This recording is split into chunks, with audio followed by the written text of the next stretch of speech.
pues vamos a platicarles un poquito de lo que se conoce como biomedicina computacional, en particular cómo estamos utilizando a la inteligencia artificial para hacer diseño de fármacos.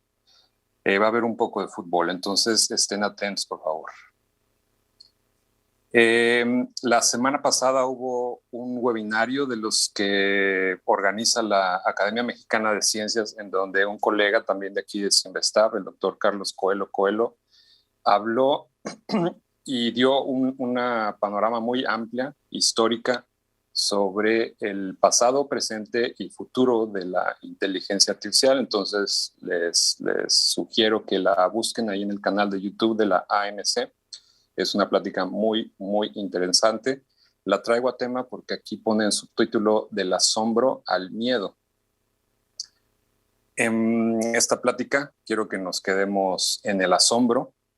Es una plática dirigida al público en general, en donde pues, voy a intentar contestar de qué manera estamos usando la inteligencia artificial para el diseño de fármacos. Como ya se mencionó, soy el fundador y líder del Laboratorio de la Diversidad Biomolecular. Nosotros nos encontramos en la ciudad de Monterrey, en México. Geográficamente estamos localizados ahí en ese puntito rojo sobre el mapa mundi. A mí me gusta mucho interactuar con el público. Sé que ahorita estamos presentes cientos de personas de distintos lugares del mundo. Entonces quisiera que me comentaran en dónde están. Entonces vamos a hacer una dinámica muy, muy rápida. Entonces les pido de favor que en sus dispositivos, en un navegador, entren a esta dirección menti.com, en donde les van a pedir un código de acceso y tienen que introducir este número, 89625295. Ahí está en pantalla. Por favor, entren. Mauricio, y díganme, ¿sí? si tenés el link, me lo compartís y lo subo al grupo de donde están algunos asistentes. Ok, si no, mira, aquí está, vamos a ver en tiempo real las respuestas. Es simplemente menti.com, entren con cualquier navegador, en cualquier dispositivo, menti.com, ahí está en pantalla, en la parte superior derecha, es el código que les van a solicitar. Es muy ágil esto. Entonces, aquí vamos a ver en tiempo real las respuestas conforme vayan llegando. Simplemente tienen que escribir el país en donde se encuentren. Ya empezamos a ver respuestas.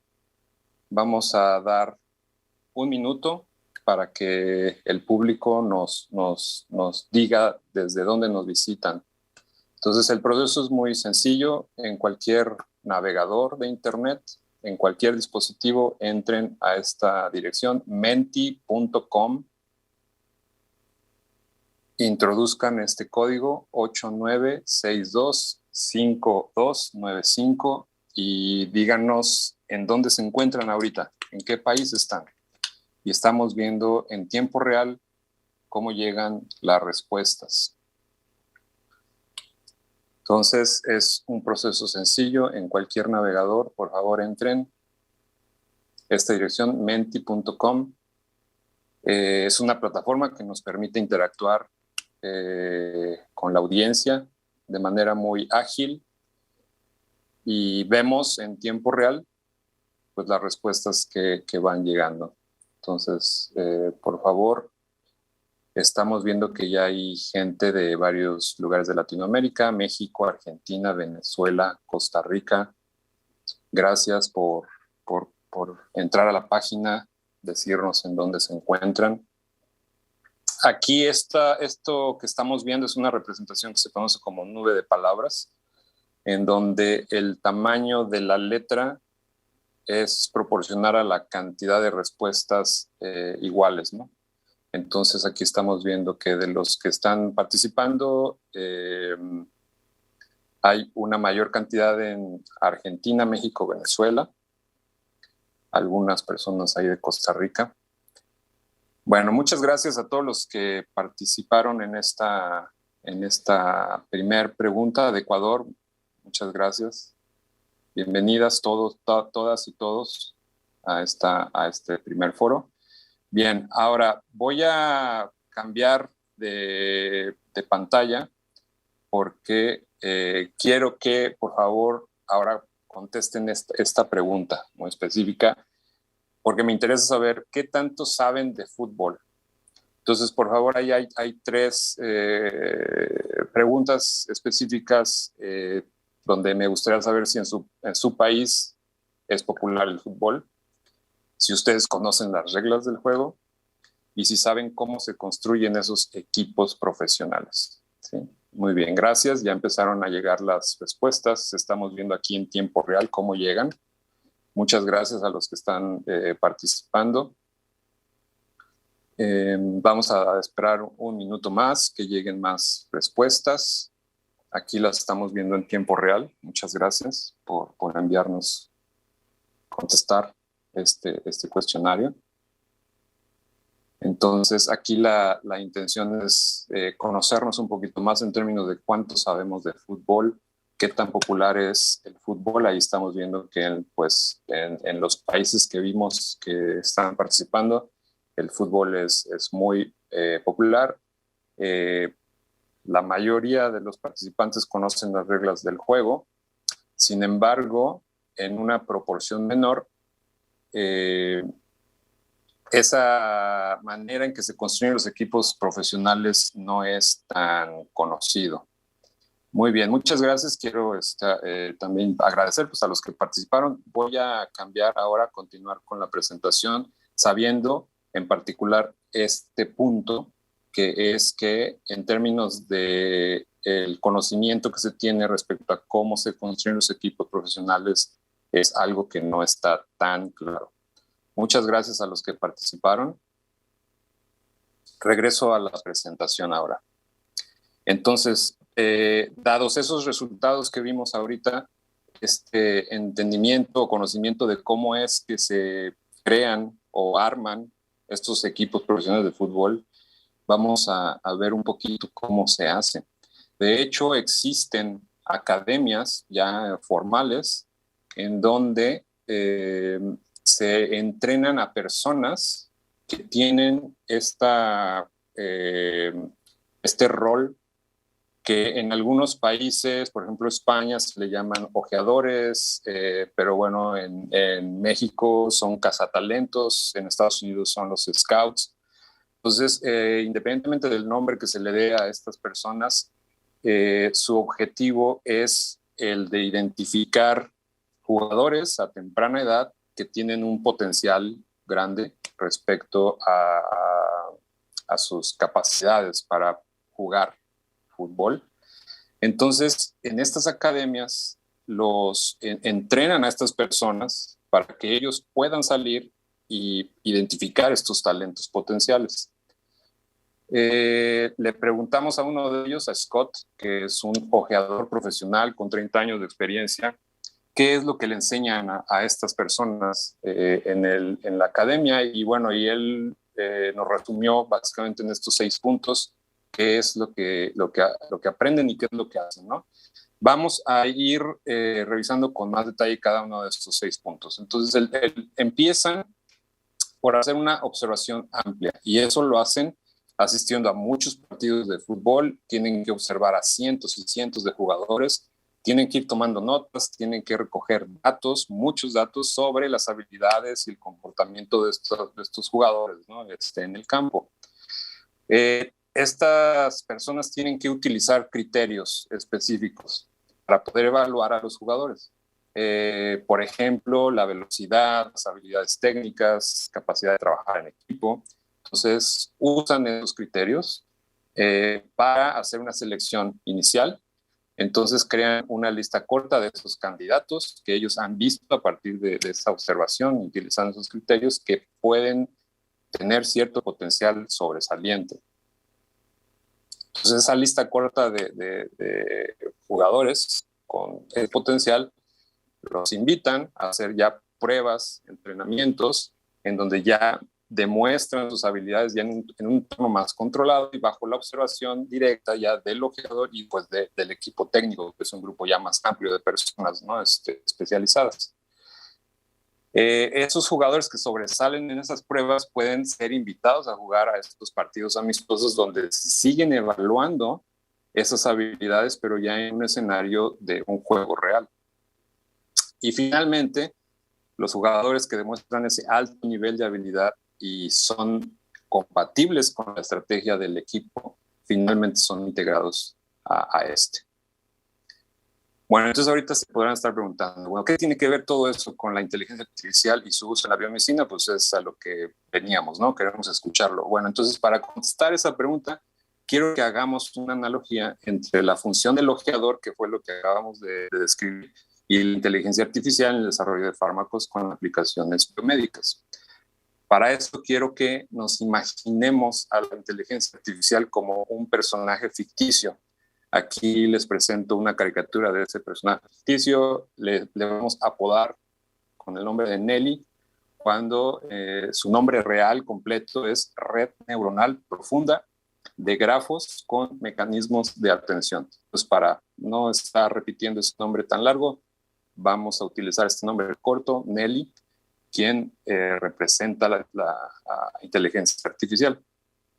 Ahora, haciendo esa comparación análoga con Scott, como vimos, pues él tiene que asistir a muchos partidos de fútbol, tiene que observar a cientos y cientos de jugadores, tiene que tomar notas, tiene que recoger datos.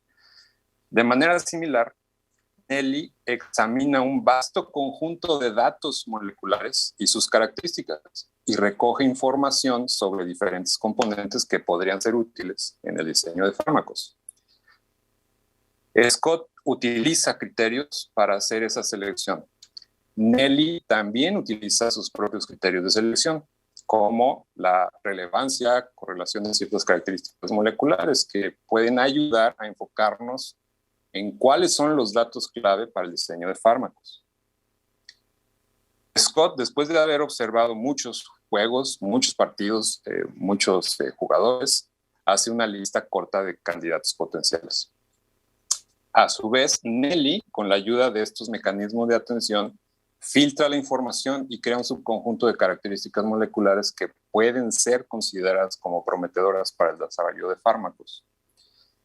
En el caso de Scott, esos jugadores que seleccionaron y que se invitaron a hacer pruebas para entrenamiento, en donde ellos tienen que demostrar esas habilidades, pues las características que fueron seleccionadas por Nelly son sometidas a análisis y simulaciones más detalladas para evaluar su efectividad y su potencial en el diseño de fármacos. En el caso de Scott, pues al haber hecho esta selección, entonces siguen haciendo las evaluaciones, pero ya en escenarios de juego real.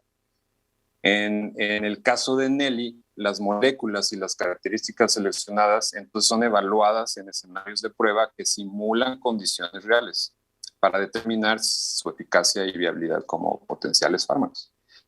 Y bueno, finalmente los jugadores que identificó Scott y que demuestran ese alto nivel de habilidad y que son compatibles con la estrategia del equipo, pues son integrados a este.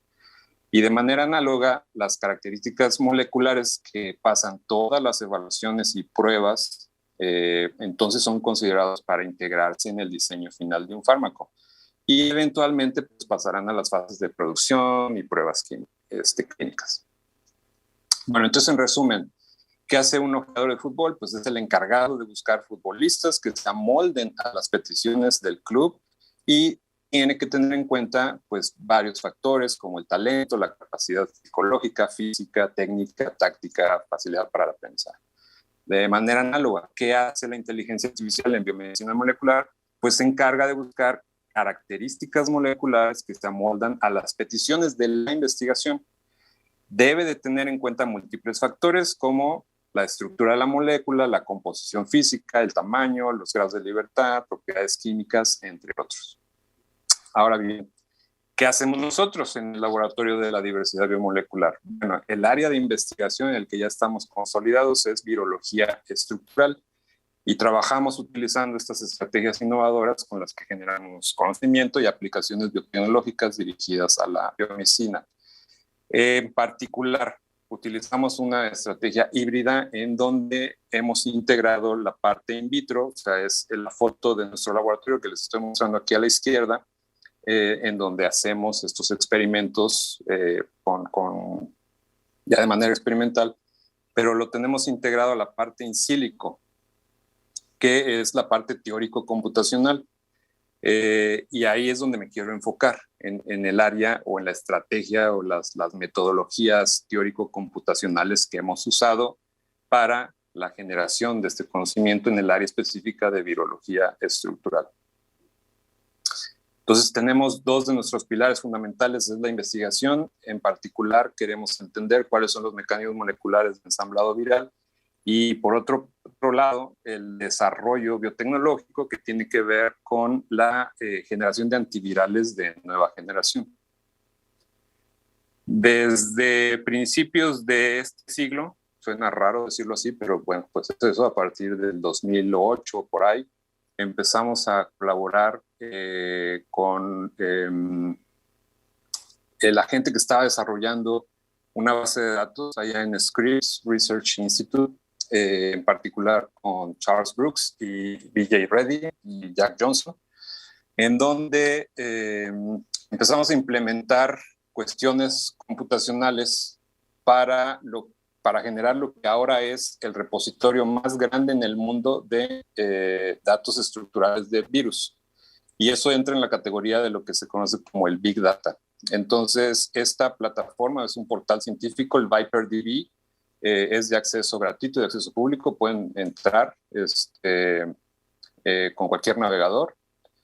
En particular, aquí hago nota de que dentro de las herramientas de visualización que desarrollamos para el ViperDB, implementamos los algoritmos que desarrolló Google Maps, en donde los modificamos de tal manera para poder generar mapas de la superficie de los virus. Y es un ejemplo que les estoy poniendo a la derecha. Más adelante, también empleamos herramientas de ciencia de datos y aprendizaje en máquina para analizar toda esa información estructural. Como ya lo comentó Eric en la presentación anterior, los datos son números que si no tienen ningún contexto, pues no nos pueden decir nada. Entonces hay que transformar esos números en información para después eso generar conocimiento y después aplicarlo. Entonces, yo estoy muy de acuerdo con esa secuencia, ¿no?, de pasos que hay que llevar, ¿no?, para ir de los números a la sabiduría. Entonces, en particular, pues nosotros ya teníamos una base de datos enorme con información estructural de virus, entonces la analizamos. Y bueno, en este trabajo aquí que les estoy mostrando, reportamos los resultados que obtuvimos. Fueron cosas muy interesantes. En particular, pudimos identificar regiones en los virus en donde hay una conservación evolutiva, y eso pues dio origen a pensar cómo podemos evitar que los virus se formen. Pero bueno, en particular, a partir de la pandemia, lo que quisimos fue usar la inteligencia artificial para el diseño racional de fármacos anti-COVID. Ya se sabe cuál es la estructura del virus. De hecho, aquí les estoy presentando una representación, una caricatura de lo que es el virus del SARS-CoV-2. En el interior, ahí tiene un corte, bueno, a la izquierda es una representación del virus completo, y a la derecha se hace un corte para poder observar el interior del virus, en donde ahí está representado ese espagueti que se ve ahí adentro. Es el genoma del virus, es una molécula de RNA que está cubierta por una capa de proteínas y que a su vez está adentro de una bicapa, una bicapa fosfolipídica, que es, digamos, lo que la esfera que se ve ahí en tonos de blancos y grises, y que este virus es característico, o esta familia de virus son características porque en esa membrana que envuelve el genoma del virus están incrustadas una cantidad de proteínas. En particular, una que fue muy sonada, muy famosa, es la llamada proteína Spike o Spiga, que es la que estoy ahí resaltando en rojo. Pero bueno, no es la única proteína que tiene el virus, y de hecho aquí en esta nota lo que se dijo fue justo que no solo la Spike es la proteína importante para la severidad de la enfermedad, sino hay muchas otras que trae codificadas el genoma del virus. De hecho, ya se conoce la estructura molecular de todas estas proteínas. Aquí lo que les estoy mostrando es justo ese mapa en donde en la parte superior está representado el genoma del virus y en la parte inferior son las proteínas que están codificadas en ese genoma, ¿no? Entonces, de izquierda a derecha están ahí ese grupo que son proteínas que están ahí en tonos de azules, son proteínas que tienen una función enzimática, y las que están en la parte derecha, que son esos tonos rosas y verdes, esas son proteínas que tienen una función estructural. Entonces, este año se publicó este libro de la editorial Intec Open. De hecho, si entran ahí a la página de esta editorial, lo pueden buscar y lo pueden descargar, es gratis, es de acceso libre. Pero bueno, en este libro se reportaron los avances recientes en una técnica computacional que se conoce como molecular docking o acoplamiento molecular, que ahí hago la aclaración, no es inteligencia artificial, pero ciertamente es muy útil, ¿no? Y bueno, usando esta herramienta de acoplamiento molecular, pues es que hicimos este trabajo que reportamos aquí en este capítulo del libro, y ahorita les voy a platicar rápidamente qué fue lo que encontramos. Entonces ahí la idea en ese entonces fue, digo, porque esto lo iniciamos en pandemia, entonces ahí la idea fue, el razonamiento fue, a ver, ciertamente el desarrollo de fármacos dura muchísimos años, ¿no? O sea, 10, 15, 20 años desde el inicio del diseño hasta que ya se puede comercializar. Obviamente, pues las circunstancias de la pandemia pues, no permitían seguir ese proceso normal de diseño y producción de fármacos. Entonces, así como bueno, nosotros y también mucha gente lo pensó, decir, bueno, hay de los fármacos que ya tenemos disponibles que se usan para otras enfermedades, a lo mejor hay algunos que también funcionen para esta enfermedad del COVID-19. Entonces, tomamos una lista grande de fármacos que cumplían estas características, o sea, que ya estuvieran disponibles ya en la clínica y que hubiera alguna evidencia previa de que tenían algún efecto sobre el COVID-19, la enfermedad. Entonces, utilizamos esta herramienta computacional, el docking molecular, y probamos un poco a fuerza bruta cuál de ese conjunto muy grande de fármacos pudiera tener un efecto potencial benigno, ¿no? Específicamente con las proteínas del SARS-CoV-2. Lo que les presento aquí a la izquierda son ejemplos de los resultados que obtuvimos. Esos espaguetis que se ven ahí de colores, esos son representaciones de las proteínas del virus. Y lo que está resaltado ahí en círculos es justo cómo es que alguno de estos fármacos pudieron interactuar de manera favorable con esas proteínas. Del lado derecho les estoy haciendo un acercamiento en donde se ve más claro este tipo de interacciones entre el fármaco, que está representado con esos tonos rosas, con la proteína, que está representada con esos tonos blancos y grises, ¿sí? Entonces, aquí es muy importante entender que para que un fármaco pueda actuar sobre una proteína dada, tiene que encontrar el lugar indicado en la superficie de la proteína y acoplarse en ese lugar de manera óptima. Entonces, estos algoritmos de acoplamiento molecular justo lo que hacen es buscar de manera muy extensa y muy amplia cuál es la probabilidad de que un fármaco particular quepa en esa cavidad específica de la proteína. Bueno, entonces, al aplicar todo Estas herramientas computacionales lo que obtuvimos fueron resultados un tanto inesperados. Entonces, a la derecha aquí les muestro una representación de esos resultados en donde se está mostrando la relación de los fármacos que están del lado izquierdo con las proteínas virales que están del lado derecho. Y esas líneas grises lo que representan es justo qué fármacos interactúan de manera sobresaliente con qué proteínas virales. Y el resultado inesperado fue que encontramos que hay varios fármacos que podían interactuar de manera inhibitoria, de manera potencialmente inhibitorios con ciertas proteínas virales. Y un ejemplo se los estoy mostrando ahí en rojo, el Cimeprevir, que aparentemente, de acuerdo a estos resultados, sugiere que puede interactuar favorablemente, bueno, en términos de inhibitorios, con varias proteínas virales.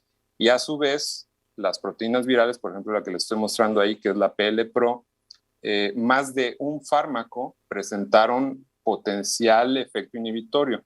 Entonces, ahí nos preguntamos, ¿qué características debe tener la estructura molecular del fármaco para inhibir la función de la proteína de manera específica? ¿Sí? Entonces, este es un concepto fundamental en la medicina, en la clínica, el hecho de que un fármaco sea específico para cierto blanco, ¿no? Entonces, esa es como una de las preguntas fundamentales de este campo del diseño de fármacos, el poder encontrar moléculas que puedan actuar de manera específica, porque pues no ayudaría de mucho que un fármaco pues ciertamente tenga un efecto inhibitorio del patógeno, pero que al mismo tiempo mate al paciente, ¿sí? O sea, que sea tóxico, en otras palabras. Entonces, el hecho de que sea específico el fármaco, pues eso de alguna manera garantiza que simplemente, o sea, que solamente y exclusivamente va a tener ese efecto inhibitorio en el patógeno y que no va a ser tóxico para el paciente. Entonces, esa es una de las características principales de los fármacos que llegan a esas fases de producción. Entonces, la pregunta es esa, ¿qué características debe tener esa estructura molecular para que sea específico? Entonces, aquí es donde entra la inteligencia artificial porque nos va a ayudar a contestar eso. Entonces, recordamos a este personaje ficticio, Nelly, quien está actualmente siendo entrenada para identificar características y propiedades físico-químicas moleculares con potencial uso biomédico. El cerebro de esta inteligencia artificial está compuesto por una red neuronal y aquí les estoy presentando una representación de qué es eso. Aquí cada circulito de colores representa un nodo de la red o también se les conoce como neuronas. Esas neuronas están organizadas en capas, que aquí en esta representación las podemos ver de izquierda a derecha, en donde esa primer capa que estoy ahí resaltando es la capa de entrada, ahí es donde entran todos estos datos, ¿no? Que es los que finalmente se van a utilizar para enseñarle a esta red neural lo que nosotros nos interesa. Todos estos nodos los nodos de cada una de estas capas están conectados con los nodos de la siguiente capa. Y cada una de esas conexiones pues tiene diferentes pesos.